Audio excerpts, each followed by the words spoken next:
କରିଛି ଓ ମତେ ଆଜି କରିଛି କିମିଆ।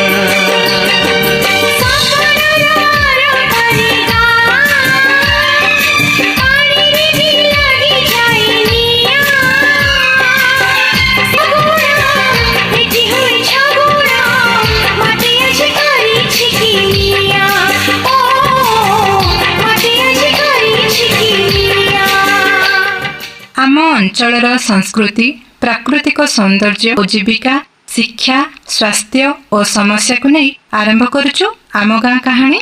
ଅବିଭକ୍ତ କୋରାପୁଟ ଜିଲ୍ଲାରେ ଥିଲା ରାୟଗଡ଼ା। ବର୍ତ୍ତମାନ ରାୟଗଡ଼ା ସ୍ୱତନ୍ତ୍ର ଜିଲ୍ଲାର ପରିଚୟ ପାଇଛି। ରାୟଗଡ଼ାରେ ସୁନ୍ଦର ସବୁଜ ଜଙ୍ଗଲ, ପାହାଡ଼ ଓ ଚାଷ ଜମିକୁ ନେଇ ଅନେକ ଗାଁ ରହିଛି। ରାୟଗଡ଼ା ଅଞ୍ଚଳ ଆଦିବାସୀ ପୋଷାକ, ନୃତ୍ୟ, ସଙ୍ଗୀତ ଏବଂ ଲୋକ ସଂସ୍କୃତି ପାଇଁ ବେଶ ସୁନାମ ଅର୍ଜନ କରିଛି। ତେବେ ଚାଲନ୍ତୁ ଆଜି ରାୟଗଡ଼ା ଜିଲ୍ଲାର ଏକ ଚିର ପରିଚିତ ଏବଂ ସାଂସ୍କୃତିକ ଗ୍ରାମକୁମ ବିଷୟରେ ଜାଣିବା।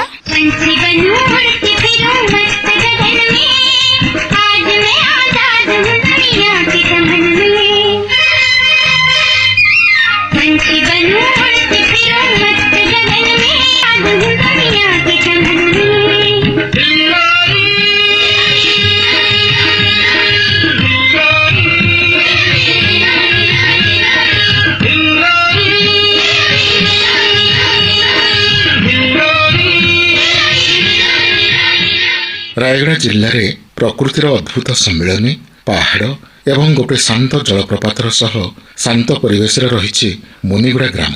ଏହି ଗାଁରେ ଲୋକମାନେ ଆଧୁନିକତାକୁ ଆପଣେଇଲେ ମଧ୍ୟ ଗୋଟିଏ ସାଧାରଣ ଜୀବନଯାପନ କରନ୍ତି।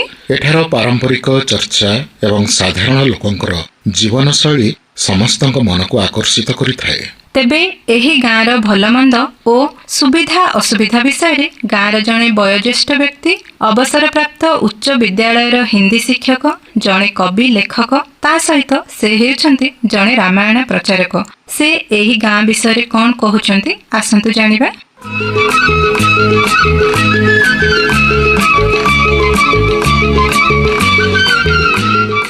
ମୁଁ ବିଶୁଦ୍ଧାକର ପାତ୍ର, ଅବସରପ୍ରାପ୍ତ ହିନ୍ଦୀ ଶିକ୍ଷକ, ମୁନିଗୁଡ଼ା ଗ୍ରାମବାସୀ, ଜିଲ୍ଲା ରାୟଗଡ଼ା, ଓଡ଼ିଶା। ମୁନିଗୁଡ଼ାରେ ପିଲାଟିକ ଦିନୁ ମୁଁ ରହି ଆସୁଛି। ବର୍ତ୍ତମାନ ମୋର ବୟସ ହେଉଛି 73+। ମୁନିଗୁଡ଼ା ପୂର୍ବଘାଟ ପର୍ବତମାଳାର ନିୟମଗିରି ପର୍ବତମାଳାର ନିୟମ ଡଙ୍ଗର ଅବିବାହିକାରେ ଅର୍ଥାତ୍ ଅଖଣ୍ଡ କୋରାପୁଟ ଓ ଆଜିର ରାୟଗଡ଼ା ଜିଲ୍ଲାରେ ଅବସ୍ଥିତ। ଏଠାରେ ଅନ୍ୟୁନ 25ଟି ସାହି ଅଛି ଆଉ ବହୁତ ବଡ଼ ଲମ୍ବା ବଜାର। ମୁନିଗୁଡ଼ା ବହୁ ପ୍ରାଚୀନ ଗ୍ରାମ। ଗବେଷକଙ୍କ ମତରେ କଳିଙ୍ଗ ସାମ୍ରାଜ୍ୟ ଠାରୁ ଏହାର ଅବସ୍ଥିତି ଥିଲା ଏବଂ ମାଇଲ ଖମ୍ବରୁ ଜଣାପଡ଼େ ଇଂରେଜମାନଙ୍କ ସମୟରେ MDR ଖମ୍ବ ସେଠି ସ୍ଥାପିତ ହୋଇଛି। ଯେହେତୁ କଳିଙ୍ଗ ସାମ୍ରାଜ୍ୟରେ ଥିଲା ତେଣୁକରି ଏହା ଜୟପୁର ମହାରାଜାଙ୍କର ଅଧୀନସ୍ଥ ଥିଲା। ମୁନିଗୁଡ଼ାର ନାମକରଣ ଏକ ଆଶ୍ଚର୍ଯ୍ୟ ଧରଣର କଥା, କାରଣ ମୁନିଗୁଡ଼ା ରେଭେନ୍ୟୁ ରେକର୍ଡରେ ମୁନିଗୁଡ଼ା ଗ୍ରାମ ବୋଲି ନାହିଁ। ଯେଉଁ ଟିକରପଡ଼ା ବୋଲି ଗାଁ ଅଛି ସେ ଉପରେ ଯେଉଁ ମୁନିଗୁଡ଼ା ରେଳ ଷ୍ଟେସନ ଅଛି, ସେ ରେଳ ଷ୍ଟେସନଟି ମୁନିଗୁଡ଼ା ନାମରେ ନାମିତ।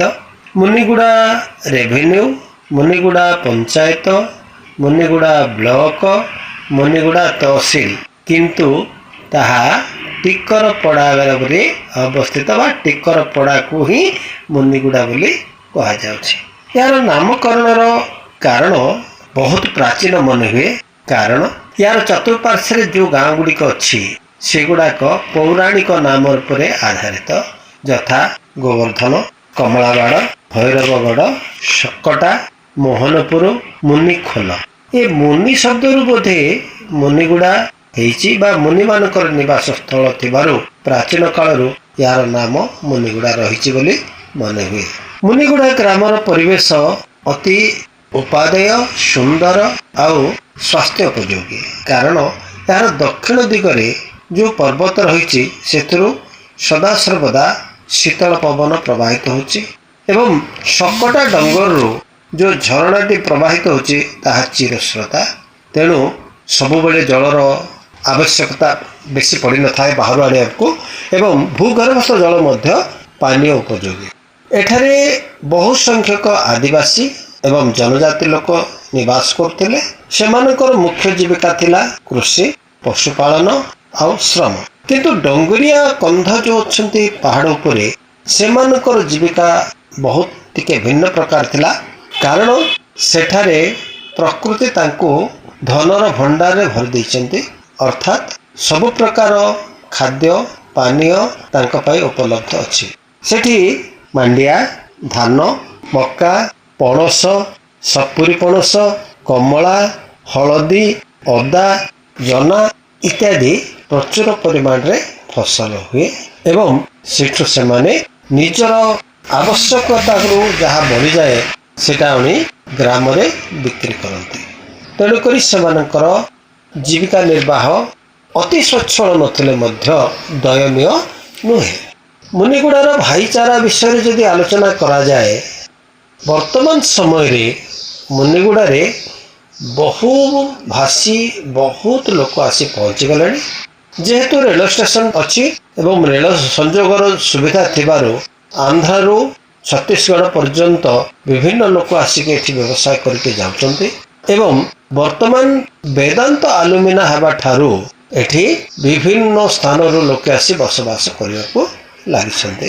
ଏଠାରେ ଦେଖାଯାନ୍ତି ହିନ୍ଦୁ ତ ଅଛନ୍ତି, ବନବାସୀ ଅଛନ୍ତି, ମୁସଲିମ କିଛି ଅଛନ୍ତି, ଖ୍ରୀଷ୍ଟିଆନ ଅଛନ୍ତି, ଜୈନ ଅଛନ୍ତି, ଆଉ ଭାଷାଭାଷୀ ହିସାବରେ ତେଲୁଗୁ, ଓଡ଼ିଆ, ହିନ୍ଦୀ, ବଙ୍ଗାଳୀ ଏମିତି ବିଭିନ୍ନ ଭାଷାଭାଷୀ ଲୋକ ମଧ୍ୟ ଆସି ବସବାସ କରୁଛନ୍ତି। ଯେହେତୁ ବିଭିନ୍ନ ସ୍ଥାନରୁ ଆସିଛନ୍ତି, ସେମାନେ ନିଜ ନିଜର ପାରମ୍ପରିକ ଧର୍ମ, ସଂସ୍କୃତି, ପୂଜା ପର୍ବକୁ ଶାନ୍ତିରେ ପାଳନ କରୁଛନ୍ତି ଏବଂ ଏହା ଏକ ଭାଇଚାରାର ବିଶେଷ ଦୃଷ୍ଟାନ୍ତ କହିଲେ ଅତ୍ୟୁକ୍ତି ହେବ ନାହିଁ। ଶିକ୍ଷା କ୍ଷେତ୍ରରେ ବିଚାର କଲେ ମୁନିଗୁଡ଼ାରେ 1965 ମସିହା ପର୍ଯ୍ୟନ୍ତ ହାଇସ୍କୁଲ ନଥିଲା, କିନ୍ତୁ 1966 ମସିହାରେ ପ୍ରଥମ କରି ଗୋଟେ ପ୍ରାଇଭେଟ୍ ହାଇସ୍କୁଲ କରିବାର ବ୍ୟବସ୍ଥା ହୋଇଥିଲା। ଆଉ ମୁଁ ଗର୍ବ ଅନୁଭବ କରେ ଯେ ମୁଁ ହେଉଛି ସେ ଅନୁଷ୍ଠାନର ପ୍ରଥମ ଛାତ୍ର ଯିଏକି 1970 ମସିହାରେ ଉତ୍ତୀର୍ଣ୍ଣ କରିଥିଲେ। ବର୍ତ୍ତମାନକୁ ଦେଖିଲେ +3 ପର୍ଯ୍ୟନ୍ତ ଆର୍ଟ୍ସ କଲେଜ ହିଁ ଥିଲା, କିନ୍ତୁ ଗତ 2 ବର୍ଷ ହେଲା ହାଇସ୍କୁଲରେ +2 ସାଇନ୍ସ ଆରମ୍ଭ କରାଯାଇଛି। ବିଜ୍ଞାନ ଶିକ୍ଷା କ୍ଷେତ୍ରରେ ମୁନିଗୁଡ଼ା ବହୁ ପଛରେ ପଡ଼ିଯାଇଛି। ତେଣୁକରି ବହୁ ମେଧାବୀ ଛାତ୍ରଛାତ୍ରୀଙ୍କୁ ବାଧ୍ୟ ହୋଇ ବିଭିନ୍ନ ଜାଗାକୁ ଯିବାକୁ ପଡୁଛି ଏବଂ ଦୁଃଖର କଥା ଗରିବ ଶ୍ରେଣୀର ପିଲାମାନେ ଉଚ୍ଚ ଶିକ୍ଷାରୁ ବଞ୍ଚିତ ହେଉଛନ୍ତି। ସ୍ୱାସ୍ଥ୍ୟ କ୍ଷେତ୍ରରେ କହିବାକୁ ଗଲେ ମୁନିଗୁଡ଼ାରେ ଗୋଟେ ଡିସ୍ପେନ୍ସରୀ ଥିଲା, ତାପରେ CHC ହେଲା, ବର୍ତ୍ତମାନ ବହୁ ଶଯ୍ୟା ବିଶିଷ୍ଟ ଗୋଟେ ମେଡିକାଲ ତିଆରି ହେଉଛି। କିନ୍ତୁ ସବୁବେଳେ ଦେଖାଯାଏ ଏଠି ଡାକ୍ତର ଅଭାବ, କର୍ମଚାରୀ ଅଭାବ, ଅଧ୍ୟୁଷିତ ଅଞ୍ଚଳ। ତେଣୁକରି କିଛି ଅଧିକ ପରିମାଣରେ ଯଦି ରୋଗ ହୋଇଯାଇଛି ତାଙ୍କୁ ରେଫର କରିଦିଆଯାଉଛି ବ୍ରହ୍ମପୁର ନେଇଯାଅ କିମ୍ବା ଭୁବନେଶ୍ୱର ନେଇଯାଅ କିମ୍ବା ବିଶାଖାପାଟଣା ନେଇଯାଅ। ଯେହେତୁ ଏଇଟା ରେଳ ସଂଯୋଗ ଅନୁସାରେ ବିଶାଖାପାଟଣାଟା ସୁବିଧା ହେଉଛି, ଲୋକେ ବିଶାଖାପାଟଣା ଉପରେ ବିଶେଷ ନିର୍ଭର କରୁଛନ୍ତି। ତେଣୁକରି ସ୍ୱାସ୍ଥ୍ୟ ପାଇଁ ଆମର ବିଶେଷ ଧ୍ୟାନ ରହିବା ଆବଶ୍ୟକ ମନେକରେ।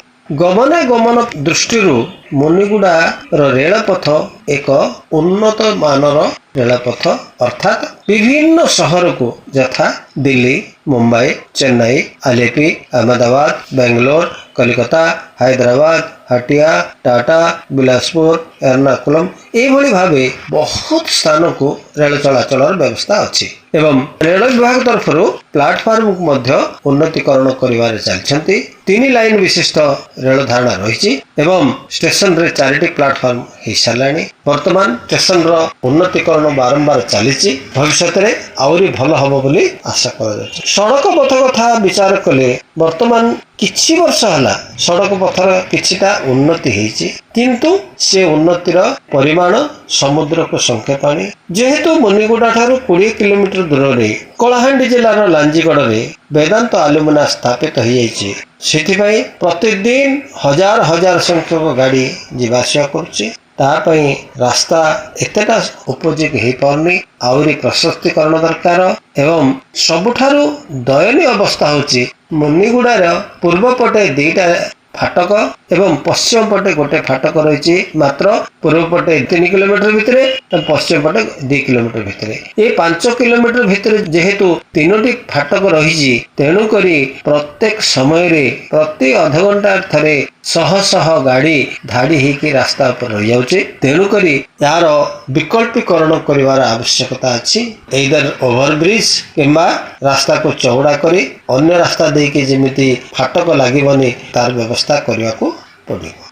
जल जोगाण दृष्टि देखिले मुनिगुड़ा को पीएचडी जल घर को जोगाई दिया जाई पारि नाही एवं ये काम वर्तमान चली से केतबले सरिबो समय ही जानिबो। एभली भाव में मुनिगुड़ार स्थिति को देखिले बाहर बहु संख्यक कर्मचारी जो आसुचंदी से माने मुनिगुड़ार सुविधा रेलपथर सुविधा जानवाहन सुविधा व्यवसाय सुविधा खाद्यपेयर सुविधा ये सब कारण जो बसति स्थापन कर दौरान एवं चाकरी शेष निजे गोटे घर खंडे करदे रहीबार व्यवस्था कर भाव देखिले मुनिगुड़ाटा हूँ गोटे फ्लोटिंग पॉपुलेशन गाँ विभिन्न स्थानर विभिन्न भाषाभाषी विभिन्न संप्रदायर विभिन्न जातिर विभिन्न धर्मर लोक आसिक बसति स्थापन करने को आग्रह मन कर भाव में मुनिगुड़ार स्थिति अत्यंत सुखदायी एवं आनंददायी हेले वर्तमान मुनिगुड़ा धीरे धीरे सहरर रूप धारण कलानी। परिमल दृष्टि विचार कले मुनिगुड़ार परिमल पाई पंचायतर शक्ति एतटा उपयोगी हो पारु नाही। परिमल पाई निश्चित भाव मुनिगुड़ा को एनएसी घोषणा करने को हम कि म्युनिसिपालिटी घोषणा करने को हम जहाँफल जितेक सब जल जोगाण आवर्जना निष्कासन अन्य जहाँ सुविधा अच्छी एनएसी तरफ म्युनिसिपालिटी तरफ ताहा पाइबारे लोके जो वंचित होचंती सेहिथिपई सेटाको कार्यकारी करने उचित मन करे।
मुनिगुड़ा नामर सार्थकता अनुसार आम ग्रामर केन्द्र स्थल में गोटे मंदिर कम्प्लेक्स अच्छी जो श्री जगन्नाथ मंदिर श्री राधाकृष्ण मंदिर श्री महालक्ष्मी मंदिर श्री विमला माता मंदिर श्री हनुमान मंदिर श्री काशी विश्वनाथ मंदिर श्री गणेश मंदिर श्री गीता मंदिर श्री अलेख मंदिर श्री गायत्री मंदिर एवं माता ग्राम देवी मंदिर और अन्य सब मंदिर अच्छी। एतद व्यतीत सहर विभिन्न स्थान में श्री राम मंदिर श्री धवलेश्वर मंदिर श्री शनि मंदिर श्री वनदुर्गा मंदिर श्री गंगा जमुना मंदिर आहरी अनेक मंदिर अच्छी। मंदिर गुड़िकर दैनंदिन पूजादि कर्म होगा संगे संगे जानी यात्रा अनुष्ठित होची। से जानी यात्रा विभिन्न कमिटी सब रही रथ यात्रा देवस्नान पूर्णिमा श्रीराम नवमी श्री हनुमान जयंती डोल जात झामु यात्रा इत्यादि इत्यादि सब अनुष्ठित हो जाउची। इत्यादि कमिटी भितर मुनिगुड़ा श्री जगद्गुरु शंकराचार्य गोवर्धन पीठक करुणारू आदित्य बाहिनी नाम गोटे बाहिनी सक्रिय अच्छी एवं से आदित्य बाहिनी द्वारा आज अन्य 54 भागवत टंगी अंचल गठन हो पारि एवं जगद्गुरु शंकराचार्य निश्चलानंद सरस्वती से कार्यक्रम संतुष्ट हो 4 वर्ष तले मुनिगुड़ा निजे पदार्पण कर मुनिगुड़ा माटी को पवित्र कर मो गाँ को मु पिलाटी दिन जहाँ देखी आसुची ताहा नीति नुआ कहले अत्युक्त हम ना उन्नति पर उन्नति चली किंतु मुझे संतुष्ट लाभ करी जितेबाला आम गाँव में किसी परिवर्तन देखी प्रथमतः टेक्निकल कॉलेज द्वितीयतः रेल स्टेशन ए पाखर आर पाख को जीवासवाटा भारी कष्ट କାରଣ ବାଧକ ହେଉଛି ଫାଟକ। ସେ ଫାଟକ ଆରପଟେ ଅନ୍ୟାନ୍ୟ 6-7ଟି ସାହି ଅଛି। ତେଣୁକରି ସେଇ ସାହିକୁ ଯିବା ପାଇଁ ଭୂତଳ ରାସ୍ତା ଟିକେ ଯଦି ହବ ତେବେ ଯାଇକି ସମସ୍ତଙ୍କର ଯାନବାହନର ଯିବା ଆସିବାର ସୁବିଧା ହେବ।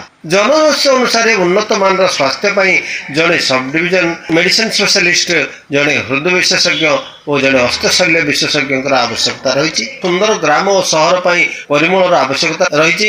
ଏହି ଗାଁକୁ ଏନ୍ଏସି ଘୋଷଣା କରିଦେବେ କହି ଆଜି ଯାଏ ଏନ୍ଏସି ହୋଇପାରିଲା ନାହିଁ। ଯଦି ଯଥାଶୀଘ୍ର ଏନ୍ଏସି କାର୍ଯ୍ୟକାରୀ ନ ହୁଏ ତେବେ କିଛି ଦିନ ପରେ ଏଇ ଯେଉଁ ସୁନ୍ଦର ଗାଁଟି ପଲିଥିନମୟ ହେଇଯିବ। ତେଣୁକରି ଏ ଗାଁକୁ ଯଥାଶୀଘ୍ର ଏନ୍ଏସି ଘୋଷଣା କରିବା ଉଚିତ ହେବ। ପୁଣି ଆଶ୍ଚର୍ଯ୍ୟ ହେବେ, ମୁନିଗୁଡ଼ା ତହସିଲ ହେଡକ୍ୱାର୍ଟରରୁ ଜିଲ୍ଲା ଅଫିସକୁ ଯିବାକୁ ମାତ୍ର 60 କିଲୋମିଟର।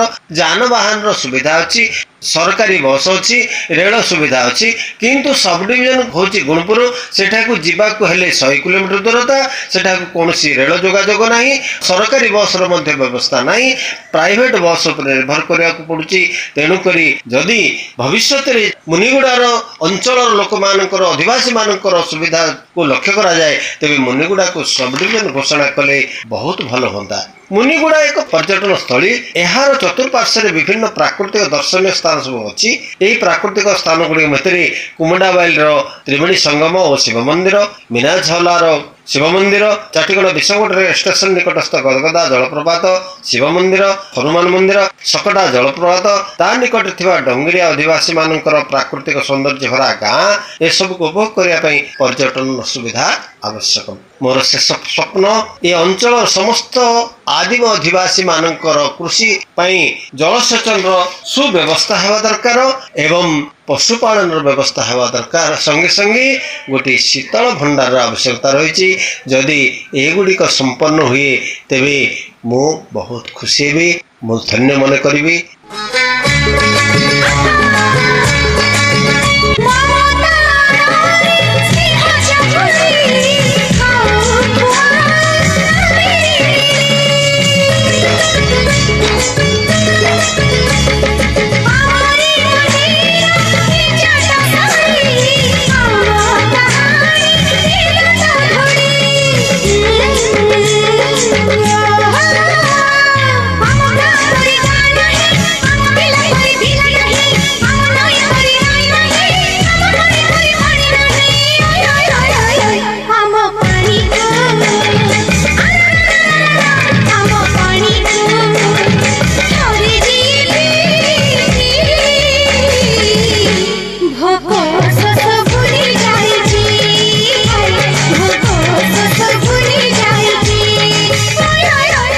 ମୁନିଗୁଡ଼ା ଗାଁ ସମ୍ପର୍କରେ ଆମେ ଅନେକ କଥା ଜାଣିଲେ ଆମ ଗାଁ କାହାଣୀରେ। ଆମ ଗାଁ ସମ୍ପର୍କରେ ପି ସୁଧାକର ପାତ୍ର ସାର୍ ଅତି ସୁନ୍ଦର ଭାବରେ କହିଥିବାରୁ ଏବଂ ଗାଁର ଉନ୍ନତି ପାଇଁ ତାଙ୍କର ମତାମତ ରଖିଥିବାରୁ ପି ସୁଧାକର ପାତ୍ର ସାର୍ଙ୍କୁ ଆକାଶବାଣୀ ଜୟପୁର କେନ୍ଦ୍ର ତରଫରୁ ଅନେକ ଅନେକ ଧନ୍ୟବାଦ।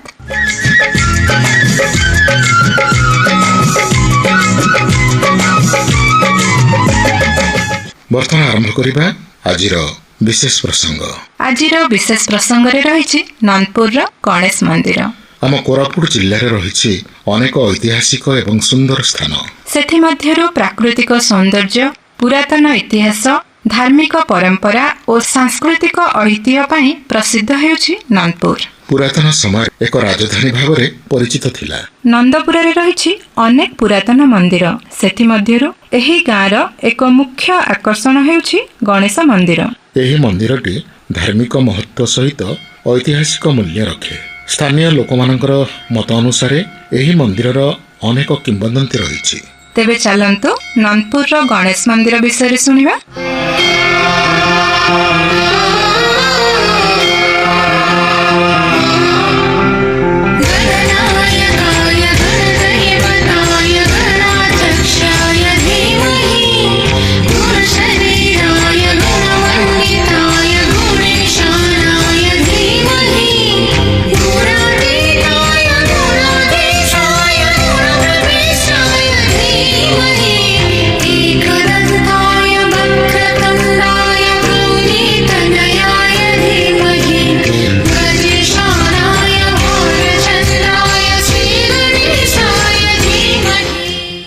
ମୁଁ କଳ୍ପନା ଦେବୀ ବିଶ୍ୱାଳ, ନନ୍ଦପୁର ବାସିନ୍ଦା।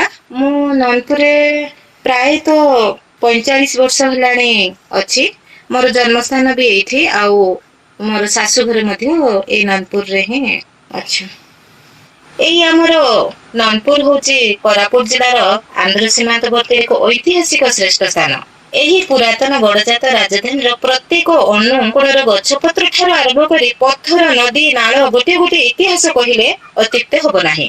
ନନ୍ଦପୁର ରାଜଧାନୀରେ ପ୍ରତ୍ୟେକ ଦେବାଦେବୀ, ହିନ୍ଦୁ ମନ୍ଦିର, ମୁସଲମାନ ଦରଗା, ପୁରାତନ ଚର୍ଚ୍ଚ ସବୁ ଧର୍ମ ସମାନତାର ପରିଚୟ ଦେବା ସଙ୍ଗେ ସଙ୍ଗେ ଆଦିବାସୀ ଅଧ୍ୟୁଷିତ ଅଞ୍ଚଳରେ ବିଭିନ୍ନ ସମ୍ପ୍ରଦାୟ, ଜାତି, ଧର୍ମର ପ୍ରତୀକ ଆବିର୍ଭାବ ଓ ଭାଇଚାରା ଅଞ୍ଚଳ କହିଲେ ଅତ୍ୟୁକ୍ତି ହବ ନାହିଁ। ନନ୍ଦପୁରଟି ଏଠାରେ ସବୁ ସମ୍ପ୍ରଦାୟର ଭାଇ ଭଉଣୀ ମାନେ ଏକତ୍ରିତ ହୋଇ ସବୁ ଧର୍ମର ପର୍ବ ପାଳନ କରିବାର ପରମ୍ପରା ରହିଛି। ନନ୍ଦପୁର ଠାରେ ବିଖ୍ୟାତ ବତୀ ସିଂହାସନ, ଜଗନ୍ନାଥ ମନ୍ଦିର, ବୁଢା ଭୈରବୀ, ଗ୍ରାମଦେବୀ ଠାକୁରାଣୀ ମନ୍ଦିର, ପଦ୍ମନାଭ, ରାଧାକୃଷ୍ଣ, ମଦନ ମୋହନ, ହନୁମାନ, ରାମ ମନ୍ଦିର, ସନ୍ତୋଷୀ ମନ୍ଦିର, ସର୍ବେଶ୍ୱର ମହାଦେବ, ନୀଳକଣ୍ଠେଶ୍ୱର ମହାଦେବଙ୍କ ମନ୍ଦିର, ରାଜାଙ୍କର ସ୍ଥାପିତ ଭଣ୍ଡାର ଘରିଣୀ ମନ୍ଦିର, ଦୁଆରଶଣୀ ମନ୍ଦିର ଇତ୍ୟାଦି ବିଭିନ୍ନ ମନ୍ଦିର ଦର୍ଶନ କରିବାର ସୁଯୋଗ ଅଞ୍ଚଳବାସୀ ତଥା ପର୍ଯ୍ୟଟକ କେବେ ହାତଛଡା କରନ୍ତି ନାହିଁ। ଏଠାରେ ଆକର୍ଷିତ ଗୋଟିଏ ପଥରରୁ ଫୁଟି ଉଠିଥିବା ଶ୍ରୀ ଶ୍ରୀ ଗଣେଶ ମନ୍ଦିର ଅନ୍ୟତମ ଆକର୍ଷଣୀୟ। ପର୍ଯ୍ୟଟନ ଓ ଦର୍ଶନକାରୀଙ୍କର ଆଗ୍ରହ ଶ୍ରେଷ୍ଠ ସ୍ଥଳୀ ଅଟେ ନନ୍ଦପୁର। ଏହି ଗଣେଶ ମନ୍ଦିର ତଥା ମୂର୍ତ୍ତି ନିର୍ମାଣର କୌଣସି ସଠିକ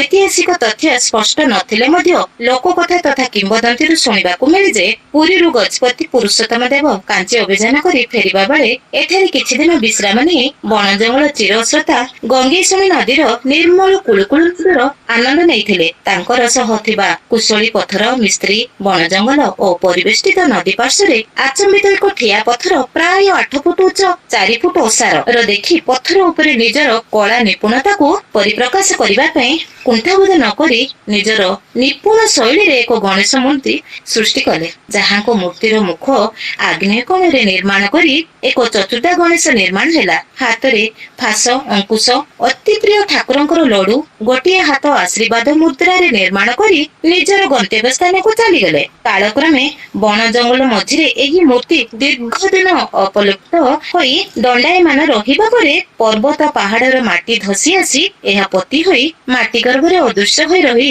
ବହୁ ଦିନ ପୋତି ହୋଇ ରହିଲା। ପରବର୍ତ୍ତୀ ସମୟରେ ମୂର୍ତ୍ତିର କିଛି ଅଂଶ ପ୍ରତ୍ୟୟମାନ ହେଲା। ଏହା ପ୍ରକାଶ ପାଇଲା ପରେ ତତ୍କାଳୀନ ରାଜା ରାମଚନ୍ଦ୍ର ଦେବଙ୍କୁ ସୂଚନା ହେଲା ପରେ ରାଜା ତାଙ୍କର ପାରିଷଦଙ୍କୁ ପଠାଇ ଶ୍ରୀ ଗଣେଶଙ୍କର ନିମନ୍ତେ ଗୃହ ତଥା ଏକ ଅସ୍ଥାୟୀ ମନ୍ଦିର ନିର୍ମାଣ କରି ମହାପ୍ରଭୁଙ୍କର ଧୂପ ଦୀପ ଦେବା ପାଇଁ ବ୍ରାହ୍ମଣ ପୂଜାରୀଙ୍କୁ ନିୟୋଜିତ କରି ନିୟମିତ ପୂଜା କରିବା ପାଇଁ ନିର୍ଦ୍ଦେଶ ଦେଇଥିଲେ। ପରବର୍ତ୍ତୀ ସମୟରେ ବତୀ ସିଂହାସନ ପୁନଃନିର୍ମାଣ ସମୟରେ ଏହି ମନ୍ଦିରକୁ ଅଠା, ଚୂନ, ପଥର ବ୍ୟବହାର କରି ସୁଦୃଢ ପିରାମିଡ କରି ଏକ ଟିଣ ଛାତର ଆକୃତି ମନ୍ଦିର ନିର୍ମାଣ କରିଥିଲେ ଏବଂ ପ୍ରାୟ 10 ବର୍ଷ ଛାତ ଗୃହ ମନ୍ଦିରରେ ପରିବର୍ତ୍ତନ କରାଗଲା। କିନ୍ତୁ ଛାତ ଉପରେ ମନ୍ଦିର ଆକୃତି ମଉଡ ନଥିବାରୁ ମନ୍ଦିରକୁ ନ ପାଇ ମନ୍ଦିରର ପରିଦର୍ଶନକୁ ବଞ୍ଚିତ ହେଉଥିବା ଦେଖିବାକୁ ମିଳିଥିଲା।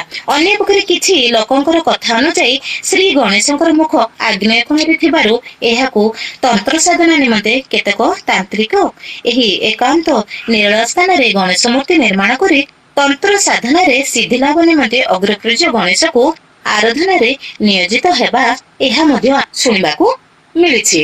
ସେ ଯାହା ହେଉ ବଣ ପାହାଡ ଘେରା ଗ୍ରାମଠାରୁ ପ୍ରାୟ 2 କିଲୋମିଟର ଦୂରରେ ଶାନ୍ତ ପରିବେଶ ମଧ୍ୟରେ ଗୋଟିଏ ପଥର ନିର୍ମିତ ଅତି ସୁନ୍ଦର କଳା ଶୈଳୀରେ ପରିପୂର୍ଣ୍ଣ ପ୍ରାୟ 200 ବର୍ଷ ତଳର ଗଣେଶ ମୂର୍ତ୍ତିକୁ ଦେଖିବା ପାଇଁ ପର୍ଯ୍ୟଟକଙ୍କର ବର୍ଷ ତମାମ ଭିଡ ଲାଗି ରହେ। ନିୟମିତ ପୂଜା ପାଇଁ ବ୍ରାହ୍ମଣ ନିଯୁକ୍ତି କରାଯାଇଛି। କିମ୍ବଦନ୍ତୀ ଅନୁଯାୟୀ ଏହି ମୂର୍ତ୍ତି ମାଟିରୁ ଫୁଟି ବାହାରିଛି ବୋଲି ଜଣାପଡେ। ବର୍ଷକୁ ଏକ ଧାନ ପରିମାଣର ଉଚ୍ଚତା ପାଉଥିବା କଥାକୁ ପ୍ରତ୍ୟୟମାନ ହୁଏ।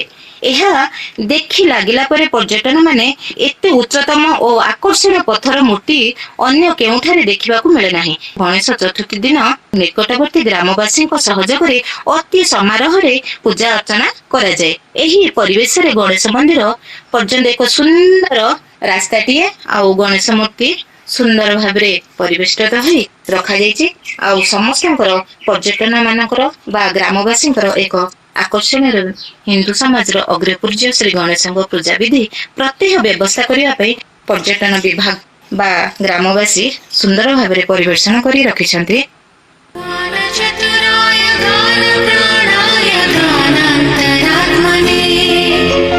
गानोत्सुकाय गानम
विशेष प्रसंग रे आज शुणिले नंदपुर गणेश मंदिर संपर्क ए संपर्क मतामत रखिथिले कल्पना विश्वास।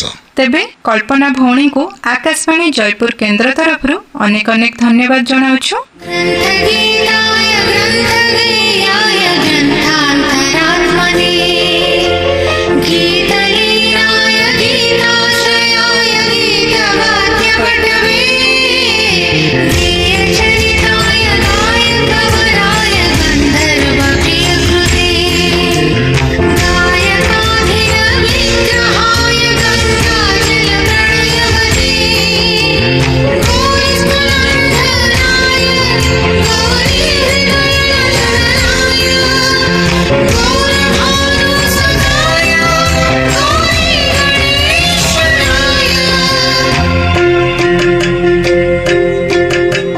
गौरीप्रणयाय गौरीप्रवणाय गौरभावाय धीमहि गोसहस्राय गोवर्धनाय गोपगोपाय धीमहि गुणातीताय गुणाधीशाय गुणप्रविष्टाय धीमहि एकदन्ताय वक्रतुण्डाय गौरीतनयाय धीमहि गजेशानाय भालचन्द्राय श्रीगणेशाय